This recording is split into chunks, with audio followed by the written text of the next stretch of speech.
Hi, this is Pekela Riley, and I'm a beauty entrepreneur, and this is another day at the office. So, who is Pekela Riley? I am a stylist that's immersed in the beauty industry in several ways. I operate as a stylist, I have a salon as well, and I also do art direction and consulting for beauty brands. So, everything from a runway show for Fashion Week to managing and running my salon. I'm originally from Jacksonville, Florida. I'm born and raised. I get to travel a lot, but yeah, I'm a Duval girl. Well, it's just one of those things. It's like, it's almost like driving. You may know how to drive, but, having that license allows you to move freely.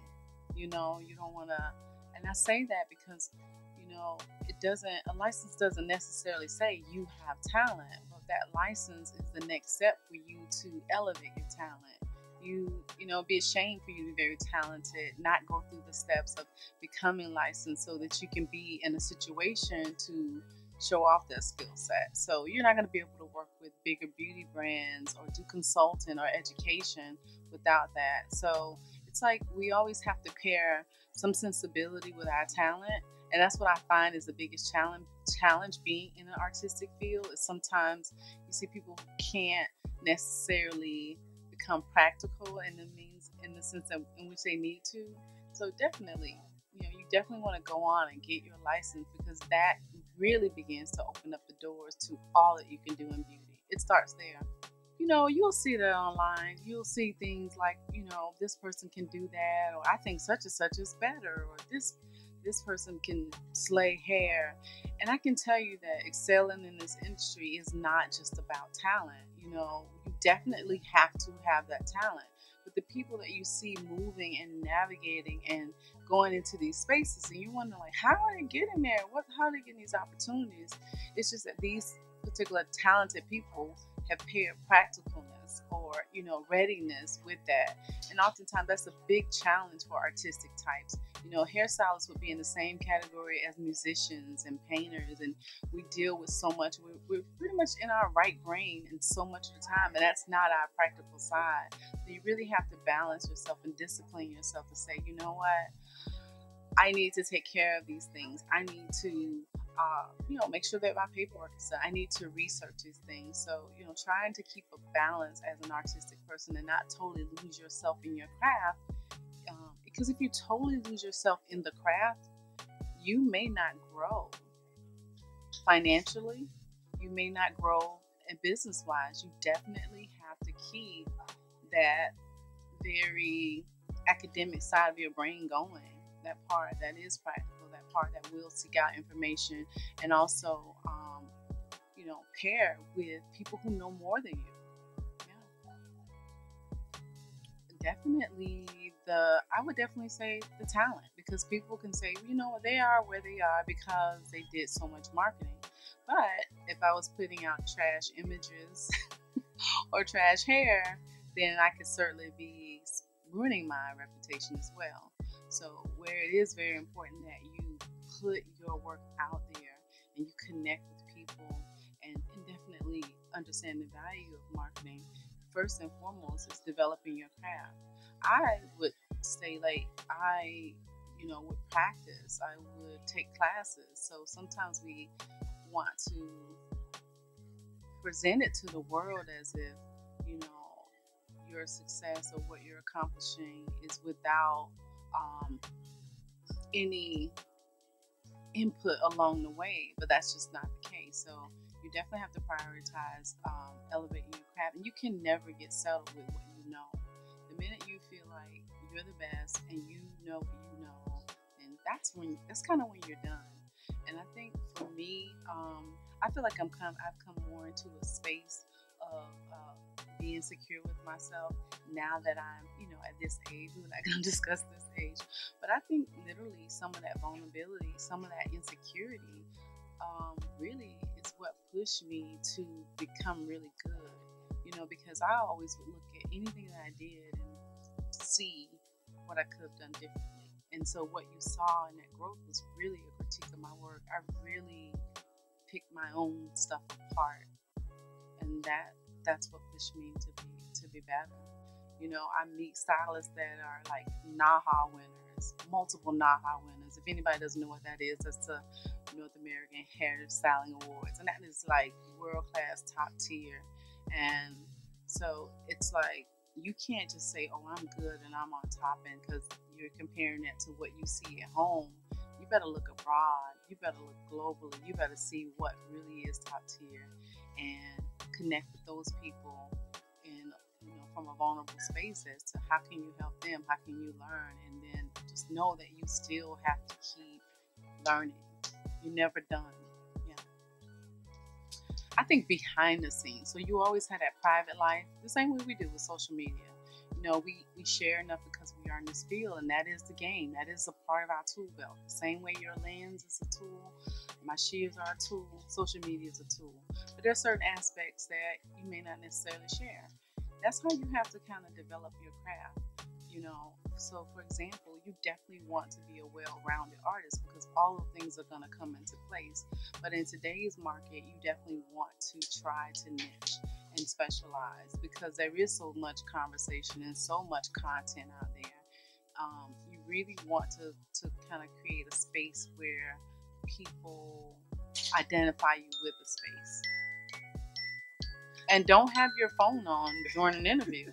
Here's what I found is that it's like specializing in one thing will still open up the doors for other things, but it's harder to come in so broad. It's almost like you have this room, and this is the doorway. The doorway is this narrow, so you can get in with a specialty. It's be known for something. Once you're in that room, it's a pretty big space. Now you can get in there and play, and you know what? Go over in this corner and say, "Did you guys know that I do landscape as well? Landscape photography, or this, that, and the other." So once you're in that room, it does have room for you to expand.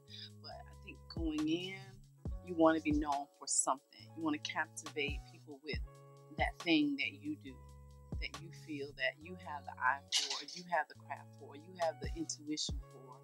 Just an intuitive thing that you know is your lane, and just go with that, and that gets you in. And then once you're in, it's not limiting. It does allow you to say, "Hey, let me try this," and that literally is what happened for me.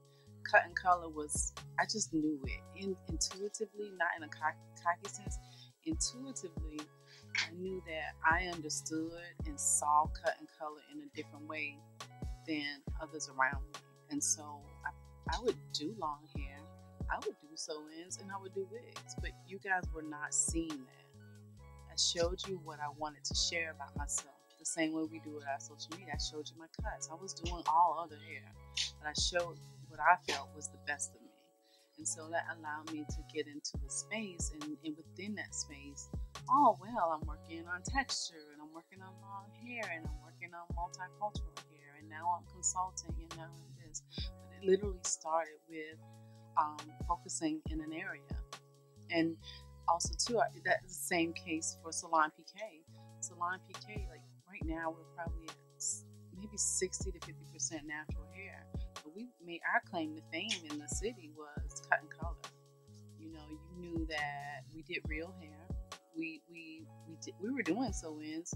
We didn't show you guys we were doing sew-ins. We showed real hair because that's what we want. We chose what we wanted to be known for. We chose what we wanted our demand to be for. Yeah. So again, you know, sometimes we want to make up something to do. What else can we do? But I think if you're really listening to your customer or to your clients and your customers, it is almost like the roadmap to what you should be doing next if you really pay attention.